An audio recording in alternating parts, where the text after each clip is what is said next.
गर्मी की छुट्टी और नानी का घर। छुट्टियों की शुरुआत। गर्मी की शुरू होते ही स्कूल के सभी बच्चे बहुत खुश थे। रोहन और उसकी छोटी बहन पायल भी खुशी से झूम रहे थे। इस बार वे शहर से अपने गांव में नानी के घर जाने वाले थे। दोनों कई दिनों से इस दिन का इंतजार कर रहे थे।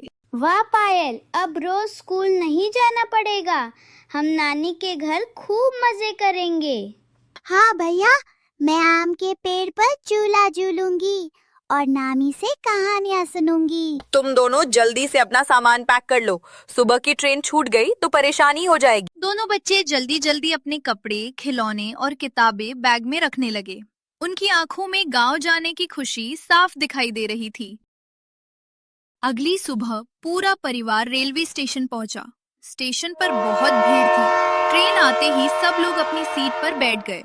खिड़की से बाहर देखते हुए बच्चे रास्ते के सुंदर नजारे देखने लगे। भैया देखो, कितने बड़े बड़े खेत हैं। और वो देखो, तालाब में कितनी सारी बतखें तैर रही हैं। पापा, शहर की भागदौड़ से दूर गांव की हवा बहुत साफ होती है। धीरे धीरे ट्रेन गांव के स्टेशन पर पहुंची। स्टेशन के बाहर नाना जी बैलगाड़ी लेकर खड़े थे। बच्चे दौड़कर उनसे लिपट गए। आ गए मेरे प्यारे बच्चों, चलो नानी घर पर तुम्हारा इंतजार कर रही हैं। जैसे ही बच्चे नानी के घर पहुंचे, नानी ने दोनों को प्यार से गले लगा लिया। पूरे आंगन में मिट्टी की खुशबू फैली हुई थी। पेड़ों पर आम लटक रहे थे और चिड़ियां चहचहा रही थीं। मेरे प्यारे बच्चों, तुम दोनों कितने बड़े हो गए हो। नानी, हमें बहुत भूख लगी है। मैंने तुम्हारे लिए आमरस, पूड़ी और खीर बनाई है। वाह नानी, आपके हाथ का खाना सबसे स्वादिष्ट होता है। सबने मिलकर स्वादिष्ट खाना खाया। बच्चों को शहर से अलग गांव का शांत वातावरण बहुत अच्छा लग रहा था। अगले दिन सुबह सुबह मुर्गे की आवाज से रोहन और पायल की नींद खुली। दोनों जल्दी से बाहर भागे। गांव के बच्चे पहले से ही मैदान में खेल रहे थे। चलो रोहन, आज हम नदी पर नहाने चलेंगे। हाँ, और फिर आम के बगीचे में भी चलेंगे। सभी बच्चे नदी पर गए। ठंडे पानी में खेलते हुए सब बहुत खुश थे। उसके बाद वे आम के बगीचे में पहुंचे। वहां पेड़ों पर ढेर सारे पके आम लगे थे। सब बच्चे हंसते खेलते आम तोड़ने लगे। पायल पेड़ के नीचे खड़ी होकर आम इकट्ठा कर रही थी। शाम को सब बच्चे आंगन में बैठे थे। ठंडी हवा चल रही थी। नानी चारपाई पर बैठकर हाथ से पंखा झल रही थी। बच्चों, गांव में लोग मिलजुल कर रहते हैं। यहाँ हर कोई एक दूसरे की मदद करता है। नानी, शहर में तो लोग अपने काम में ही व्यस्त रहते हैं। इसलिए हमें हमेशा प्यार और अपनापन बनाए रखना चाहिए। नानी, आप हमें एक कहानी सुनाइए। नानी ने एक मेहनती किसान की कहानी सुनाई, जिसने मेहनत और ईमानदारी से अपने गांव को खुशहाल बना दिया था। बच्चे ध्यान से कहानी सुनते रहे। नानी, ये क्या हो रहा है? बेटा, आंधी आने वाली है।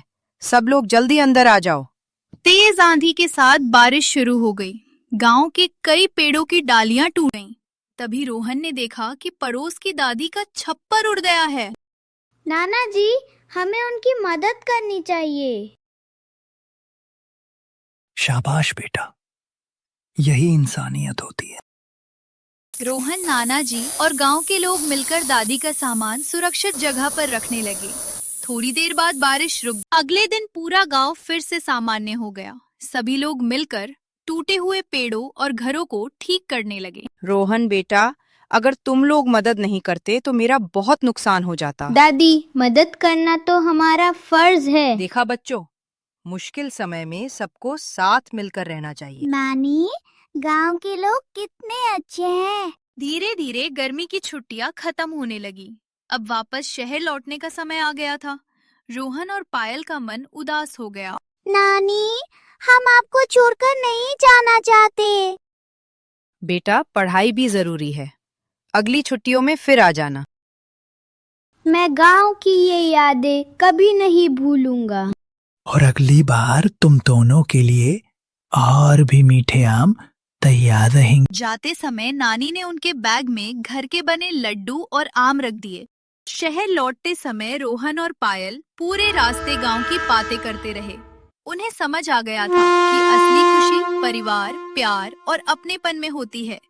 नानी का घर सिर्फ एक जगह नहीं था, बल्कि ढेर सारी खुशियों और यादों का खजाना था। सीख: परिवार के साथ बिताया समय सबसे अनमोल होता है।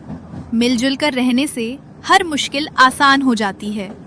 गांव का प्यार और अपनापन जीवन को खुशियों से भर देता है।